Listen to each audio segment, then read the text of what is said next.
Hello everyone, welcome to a new video. आज की video में भी हम उसी टॉपिक को डिस्कस करने वाले हैं, ब्लड रिलेशन के अंदर। बट आज हमारा टॉपिक अलग होगा। आज होगा पॉइंटिंग फॉर्म। हम पजल एंड कोडेड रिलेशन के ऊपर तो क्वेश्चन कर चुके हैं, आज हम करेंगे पॉइंटिंग फॉर्म। पॉइंटिंग फॉर्म के अंदर क्या होगा, मान लीजिए हम यहाँ खड़े हैं, हम कोई दूसरा पर्सन हमसे दूर खड़ा है, उसके बारे में जो डिस्क्रिप्शन देते हैं भी वो इस तरह से इस रिलेशन में है, उसी को कहा जाता है पॉइंटिंग फॉर्म। या फिर कोई जो दूसरा बंदा है वहां खड़ा है, वो हमारे बारे में किसी और को जो डिस्क्रिप्शन देता है उसी के टाइप के जो क्वेश्चन है उन्हीं को कहा जाता है पॉइंटिंग फॉर्म वाले क्वेश्चन। तो इसके अंदर फर्स्ट क्वेश्चन क्या है, pointing to a women a man says.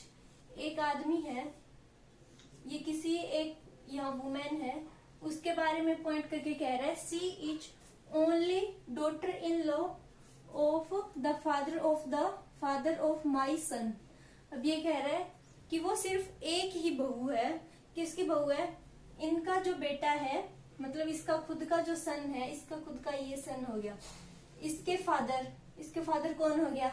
ये जो मैन था वो खुद हो गया। ये मैन है, ये वुमेन है, और इस मैन का सन ये है। अभी सन आगे क्या गया? Father of my son. ये मैन है, इसका सन ये हो गया। इसका भी फादर, इस मैन के भी फादर कौन है? ये है। अब इनकी only one daughter in law है। अगर ये कह दिया जाता ओनली ना आता तो हम मान लेते भी यहाँ इसके कोई और भाई हो सकती है जिनकी ये वाइफ हो सकती है, बट यहाँ इसने वर्ड लगा दिया ओनली। ओनली है तो मतलब इसी की खुद की वाइफ होगी ये वुमेन। सो आगे हमसे क्वेश्चन क्या पूछा गया है, how is women related to the man. ये वुमेन इस मैन से किस प्रकार रिलेटेड है? ये हो जाएगी इसकी वाइफ। आगे क्या है, how is women's mother related to the man. ये वुमेन है, इसकी मदर है जो, वो इस मैन के साथ किस तरह से रिलेटेड है, तो ये इस मैन की सास हो जाएंगी। सो इसका आंसर आ जाएगा mother in law. Mother in law. Third क्या पूछा हुआ है, हाउ इज मैन्स फादर। इस मैन के फादर रिलेटेड टू वुमेन, इस वुमेन से किस प्रकार रिलेट कर रहे हैं, तो ये इसके ससुर हो गए। सो इसका आंसर आ जाएगा फादर इन लॉ। ये एग्जाम्पल था पॉइंटिंग फॉर्म का। आगे भी इसके एक दो एग्जाम्पल और देख लेते हैं। अब इसका एक और क्वेश्चन देखते हैं, पॉइंटिंग टू ए मैन। एक मैन की तरफ इशारा करते हुए ए वुमेन सेज। हमने मान लिया ये है वुमेन और ये है कोई मैन। इस मैन की तरफ इशारा करते हुए इसने क्या कहा, his wife is grand mother of the son of my husband. ये वुमेन है, ये फर्स्ट पर्सन है, ये मैन है, ये सेकंड पर्सन है। इस मैन की जो वाइफ है, इसकी वाइफ मान लिया ये है।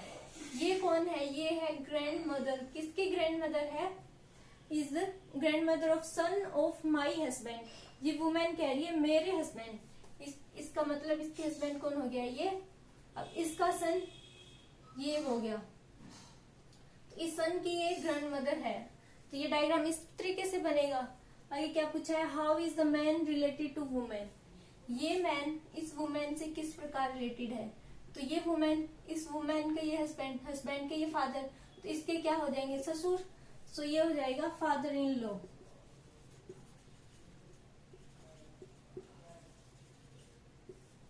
इसके बाद एक क्वेश्चन और देख लेते हैं। आगे एग्जांपल है, पॉइंटिंग टू ए वुमेन। एक वुमेन की तरफ इशारा करते हुए ए मैन सेज। ये कोई मैन है, ये किसी और वुमेन के बारे में क्या बता रहे हैं, she is the wife of the grandfather of my son. ये मैन है, इसका हमने मान लिया ये है सन। इस सन के जो ग्रैंडफादर है, ये है इसके ग्रैंडफादर। तो ये जो वुमेन है वो इस सन के ग्रैंडफादर की वाइफ है, तो ये है वुमेन। डायग्राम इस तरीके से बनेगा। आगे क्या पूछा है, how is the women related to the man.